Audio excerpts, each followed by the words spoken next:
Bonsoir, bienvenue dans le débat de France 24, un débat auquel vous pouvez participer via les réseaux sociaux. Ce soir, nous parlons de la crise politique qui secoue le sommet de l'État turc, un scandale de corruption qui vise l'homme fort du pays, Recep Tayyip Erdogan, au pouvoir depuis 11 ans. Le Premier ministre turc est en guerre ouverte avec la confrérie de Fethullah Gülen, autrefois son allié. Une vingtaine d'hommes d'affaires et d'élus proches du pouvoir ont été incarcérés et 3 ministres ont démissionné. Mais Erdogan contre-attaque aujourd'hui en limogeant des hauts fonctionnaires et des policiers. 700 limogeages en quelques jours. Il s'attaque également à la justice. Et dans le même temps, le Premier ministre turc opère un revirement tout à fait spectaculaire en se rapprochant, en tout cas en voulant se rapprocher de l'armée. Le Premier ministre turc qui aspire à la présidence va-t-il pouvoir s'en sortir? Le modèle turc que vantaient tant les Occidentaux est-il vraiment encore un modèle? On va en parler ce soir avec nos invités, avec vous, Ahmet Ogras, bonsoir. Vous êtes vice-président du comité de coordination des musulmans turcs de France. Marc Semo, bonsoir. Rédacteur en chef au service Monde du quotidien français Libération, ancien correspondant en Turquie et auteur par ailleurs de La Révolution du Bosphore, et c'est aux éditions du Cygne. Didier Billon, bonsoir. Directeur adjoint de l'IRIS, auteur de l'année stratégique 2014, et c'est aux éditions de l'IRIS, de l'Institut des relations internationales et stratégiques. Et on attend d'une minute à l'autre Ali Kasansigil, qui est politologue franco-turc, auteur de La Turquie d'une révolution à une autre, et c'est aux éditions Fayard. Avant de commencer ce débat, on va tout de suite écouter, si vous le voulez bien, ces réactions dans les rues d'Istanbul. C'était le 2 janvier. Pendant 11 ans, l'AKP a fait beaucoup pour ce pays, son économie et son développement. Le parti a fait ce que personne d'autre ne pouvait faire. Qui croire? Qui dit la vérité? On ne sait toujours pas à qui on peut faire confiance. Tout le monde s'en met plein les poches et le niveau de corruption est très important. Ces personnes élues ont eu le temps de profiter des avantages de la corruption. Après leur départ, d'autres prendront leur part des bénéfices. Ahmet Ogras, on assiste aujourd'hui à un tour de force de la part du Premier ministre turc qui a pourtant vécu, si je puis dire, durant 11 ans avec ces mêmes fonctionnaires. Aujourd'hui, donc, on est sur une suite. Vous savez, donc, il y a eu un premier événement, c'était l'affaire du Gezi Park, qui avait comme cible M. Erdogan. De nouveau, maintenant, le 17 décembre, le 25 décembre, une nouvelle opération. Là, on a changé. C'est plus l'environnement, c'est plus les arbres, c'est plus l'écologie, c'est la corruption. Mais la cible, comme vous l'avez dit vous-même, c'est toujours M. Erdogan. Donc on continue sur toujours cibler M. Erdogan, l'homme fort, je dirais, de la région. Et ça va continuer jusqu'à la fin, je dirais, jusqu'aux élections prochaines. Donc pour vous, c'est un complot, en fait, si je vous comprends bien. Je n'ai pas dit c'est un complot. Vous dites qu'il est visé à chaque fois, c'est lui qui est visé. Tout à l'heure que vous avez présenté l'émission, vous avez dit que c'est quand même la cible aujourd'hui. Il est visé dans une affaire de corruption, mais peut-être est-il corrompu, peut-être ne l'est-il pas. Vous avez dit tout à l'heure qu'ils n'ont pas démissionné, ils n'ont pas été limogés. C'est des mutations, les fonctionnaires, ils ont tous été mutés. Il y a certains qui avaient de hauts postes et qui se retrouvent à la circulation aujourd'hui, apparemment. Ça fait partie du jeu, mais il y a 11 ans, ils étaient à la circulation, ils se sont retrouvés d'un seul coup là-haut. Donc ce que vous voulez dire, c'est qu'il n'y a pas de purge, il n'y a pas de ménage aujourd'hui qui est fait. Je dirais c'est le politicien qui assume, qui a une politique, et il est jugé par rapport à ça aux élections. Les prochaines élections, c'est entre le 31 mars au niveau municipal, il a des comptes à rendre. Donc s'il veut appliquer sa politique, il le ferait avec des personnes qui coopèrent avec lui. Il ne peut pas le faire avec des personnes, des fonctionnaires qui ne coopèrent pas avec lui, qui font des coups par derrière. Ce n'est pas possible, je veux dire. Didier Billon, je vous vois un peu sceptique sur l'interprétation de Ahmet Ogras, qui pense donc que le Premier ministre turc est visé, qu'il subit quand même une sorte de complot, même si vous ne dites pas le terme. Ça vous fait sourire d'ailleurs. Peut-être que vous n'avez pas l'air d'y croire vous-même. Didier Billon, en tout cas, vous avez l'air, vous avez peut-être pas la même interprétation. Pas exactement, effectivement. Je pense déjà on ne peut pas faire de comparaison entre les événements de Gezi du mois de juin dernier et la succession d'affaires de limogeage, de remaniement ministériel telles que nous y assistons depuis maintenant près de 3 semaines. Autant les manifestations du printemps dernier, de la fin du printemps dernier, avaient une importance politique considérable, mais n'avaient pas généré une crise de régime. Aujourd'hui, nous sommes dans une crise de régime, car quand 700 fonctionnaires, quelle que soit éventuellement leur faute, je dis bien éventuellement, hypothétiquement leur faute, sont limogés, on peut jouer sur les mots, en tout cas ils sont démis de leur fonction pour être placés ailleurs. Quand c'est 700 personnes, je veux dire, ça prend une ampleur considérable. Quand 10 nouveaux ministres sont nommés, et que c'est la garde regarde rapproché de Erdogan, ça veut dire qu'il est en train de resserrer les rangs parce qu'il est, non pas la cible, mais qu'il est devant un défi tout à fait considérable.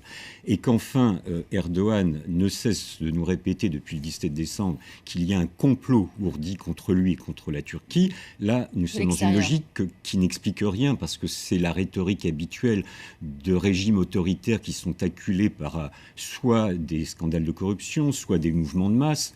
Le thème du complot a été utilisé par Ben Ali, a été utilisé par Moubarak, a été utilisé par Bachar el-Assad. Je ne veux pas faire de comparaison entre ces trois personnages et Erdogan, parce que nous sommes dans un autre contexte. La Turquie reste encore, je crois, malgré ses défaillances, un État de droit. Ce n'est pas une dictature au sens où l'était la Tunisie, l'Égypte ou l'est encore la Syrie.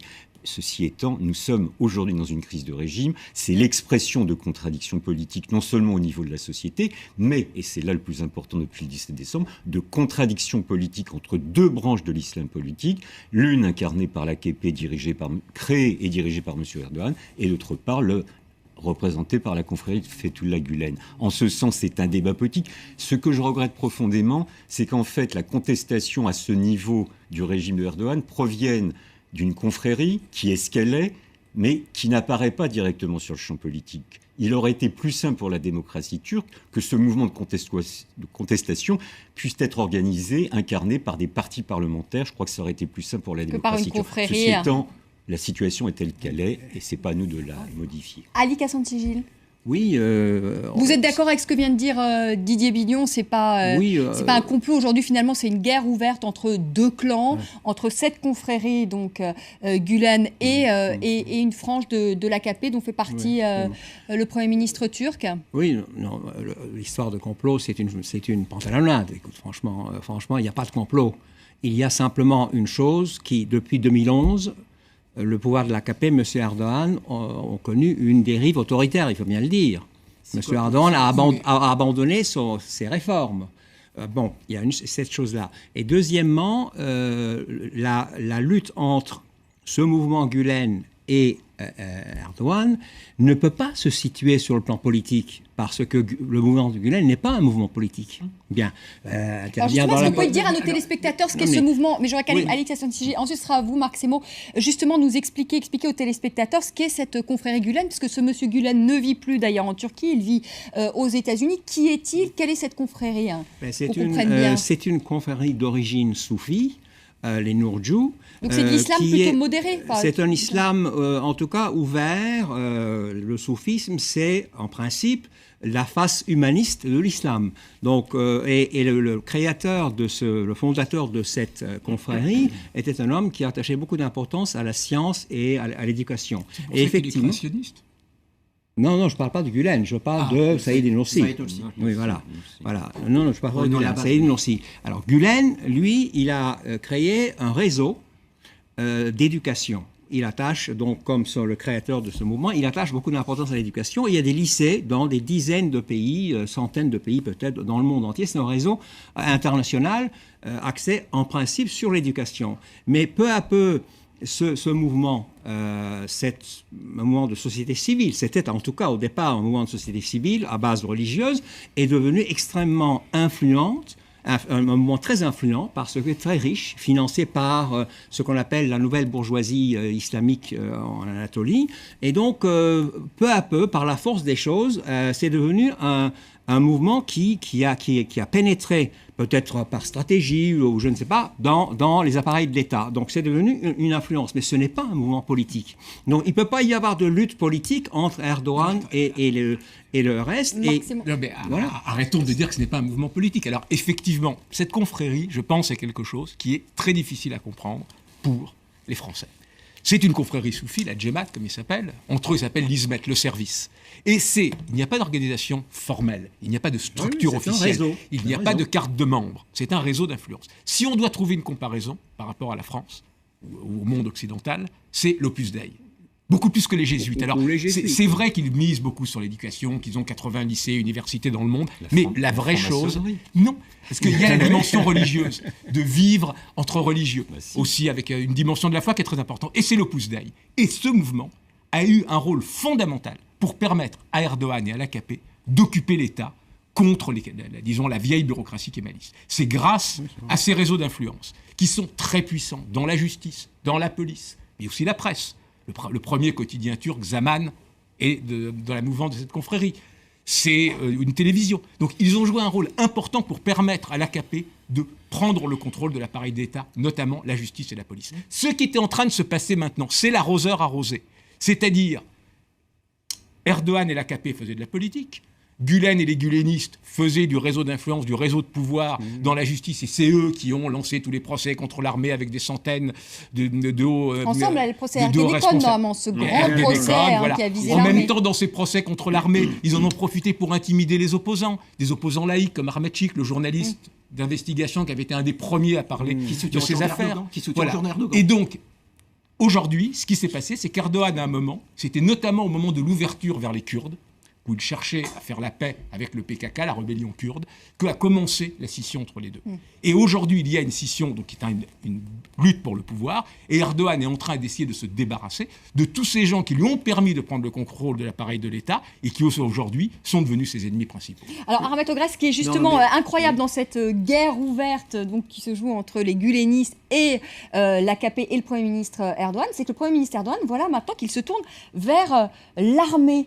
C'est quand même incroyable, ça. C'est un revirement spectaculaire aujourd'hui, parce qu'il propose justement de revenir sur tous ces procès Ergenekon, ou tous ces militaires qui ont été mis en prison, eh bien, qu'on les rejuge. Il dit, contre nous, il y a des accusations truquées, contre l'armée, il y avait aussi des accusations truquées.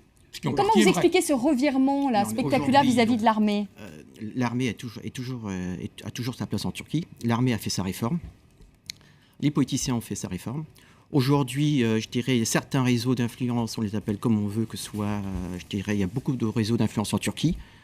Tout le monde est en train de se réformer. Aujourd'hui, les Turcs commencent à travailler ensemble, commencent à se dialoguer, commencent, je dirais, même à se faire la guerre. Ça prouve que, je dirais, on commence à avoir une démocratie. On peut, je dirais, discuter et de ne pas être d'accord aujourd'hui, être d'accord demain sur des sujets. Aujourd'hui, Ahmet, je dirais, Sheikh a été, je dirais, une des victimes de Ergenekon. Aujourd'hui, c'est lui qui soutient Erdogan.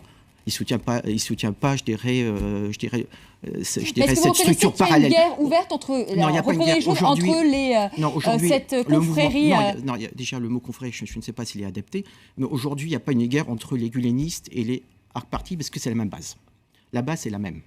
Mais vous êtes le seul à dire ça quand même, parce que tous les éditorialistes turcs disent ça. Non, ça dépend de quel éditorialiste. Après, il faut revenir sur le peuple, il ne faut pas venir, je dirais. C'est la réalité. Aujourd'hui, moi, je soutiens le mouvement güleniste et je soutiens l'Ark Party. C'est deux choses qui est compatible.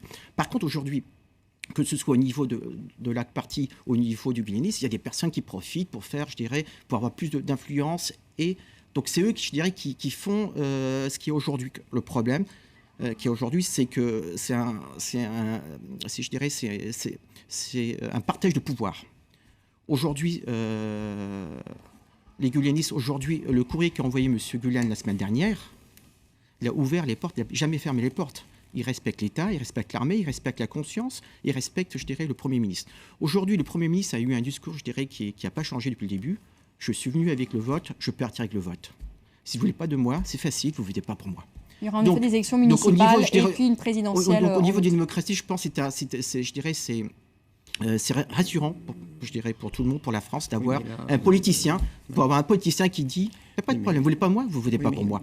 Aujourd'hui, ce qui ne se passe pas dans les autres pays, ce n'est pas des élections truquées à 99%, tout le monde vote pour un dictateur ou un autoritaire. Moi, je n'aime pas le mot autoritaire, parce que l'autoritaire, tout le monde est autoritaire. Aujourd'hui, ce qui se passe à Hambourg, il y a eu des émeutes à Hambourg, personne n'en parle.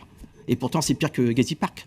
On peut, je dirais, développer aussi. Ce qui s'est passé à Paris, ce qui se passe Donc, le mot autoritaire est un peu, je dirais, mal placé. Aujourd'hui, il est ce qu'il est. Le problème de M. Erdogan, c'est qu'il est trop franc, il dit ce qu'il fait, il fait ce qu'il a dit. Il n'a jamais fait quelque chose qu'il n'a jamais prévenu. Aujourd'hui, le problème des gülenistes, c'est qu'aujourd'hui, depuis 2002, tout le monde est devenu güleniste. On ne sait plus qui est les vrais gülenistes, qui est les vrais, qui sont pour la part profit politique. Parce qu'aujourd'hui, il y a beaucoup de fonctionnaires qui sont entrés dans le mouvement pour monter en grade. Au niveau de la... Ce qui n'est pas très sain de toute façon. Non, je pense que... Déjà, on ne peut pas nier... Alors, je n'aime pas utiliser le terme de guerre, parce que la guerre, c'est autre chose. Mais il y a un conflit violent, un conflit politique violent. Sinon, je ne comprends pas pourquoi M. Erdogan, depuis près de 3 semaines, ne cesse d'attaquer le gang, ne cesse d'attaquer l'État parallèle. Il s'adresse bien contre les gulenistes quand il prononce ces paroles. Donc ça veut dire qu'il y a un bras de fer dont personne à ce jour, en tout cas pas moi, sait comment il va se dénouer. Mais cela risque de durer encore quelques semaines, voire quelques mois. Mais la grande différence, évidemment, et c'est ça pour revenir à votre question initiale, de ce revirement quand même assez singulier d'une tentative de se rabibocher avec l'état-major militaire de la part de Erdogan, c'est que c'est là la différence fondamentale avec les gulenistes, c'est que Erdogan, qu'on le veuille ou non, qu'on soit d'accord ou pas avec lui, peu importe, il a quelque part le sens de l'état, de la conquête du pouvoir, parce que c'est un parti politique. Et aujourd'hui, il est nécessaire, pour défendre l'État, de peut-être renouer une alliance avec l'institution militaire qui avait été quelque peu ébranlée au cours des dernières années. Et la différence avec Gulen... Attendez, laissez terminer Didier Billion et ensuite je vous donne la parole, Ali Kassansili. Allez, Didier Billion termine. Et Gulen, lui, enfin les gulenistes, se situent dans une autre logique. Ils ne sont pas dans la logique de la conquête du pouvoir par la lutte politique, sur le champ politique, mais par ce qu'on appelle le soft power, sur le réseau d'influence, etc. Ce sont donc deux tactiques différentes, mais il y a une sorte d'inégalité ou d'asymétrie du combat politique, parce que c'est fondamentalement politique. Il y a quand même une chose à laquelle il faut faire attention. C'est l'intérêt peut-être du pouvoir actuel en Turquie de présenter tout ce qui se passe comme une lutte avec ou contre les gulenistes. Et cela masque un peu les problèmes de fond. La démocratie turque a des problèmes de fond. Et aujourd'hui, depuis quelques semaines, ce qui restait de la séparation des pouvoirs en Turquie est en train de disparaître. Avec les mesures que M. Erdogan est en train d'introduire, la justice devient totalement sous la coupe du pouvoir. C'est ça qui est grave en Turquie. Il y a un journaliste, Mehmet Altan en Turquie, a écrit un éditorial l'autre jour en parlant d'un coup d'État civil. Il y a une espèce de mise sous le boisseau de toutes les institutions de la République. C'est ça qui est grave. Et deuxièmement, vous avez parlé du fait que M. Erdogan est attaché à la démocratie, aux élections. C'est vrai, mais il a clairement une conception plébiscitaire de la démocratie. Aujourd'hui, je suis élu, pendant 4 ans, je fais ce que je veux, j'ai de compte à rendre à personne. C'est ça son attitude. Et c'est ça qui est grave. C'est beaucoup plus grave que la lutte entre l'AKP et les gulenistes. D'abord, je pense qu'il faut rappeler... Marc, c'est un mot parce qu'on a vraiment 30 secondes. D'abord, rappeler une chose, que cette histoire naît d'un scandale de corruption d'une ampleur sans équivalent, qui touche l'AKP en son cœur, l'AKP... L'acte parti qu'on appelle les Turcs, ça veut dire le parti blanc, le parti propre, a montré qu'il était comme les autres. Et c'est cette affaire de corruption qui a tout déclenché. Et c'est parce que cette affaire de corruption le vise au cœur que Erdogan réagit en parlant de complot et autres, et tout, etc. Mais en même temps, quand des juges décident d'attaquer comme ça des proches d'Erdogan, visant même dans une autre enquête son propre fils, cela veut dire que ces juges, à l'italienne, font une opération main propre, évidemment, est une opération politique. On va faire une petite pause. On va revenir dans la seconde partie de notre débat justement sur les dérives autoritaires de Recep Tayyip Erdogan. Est-ce qu'il y a dérives autoritaires? Est-ce qu'il y a une islamisation aussi aujourd'hui rampante de la société turque?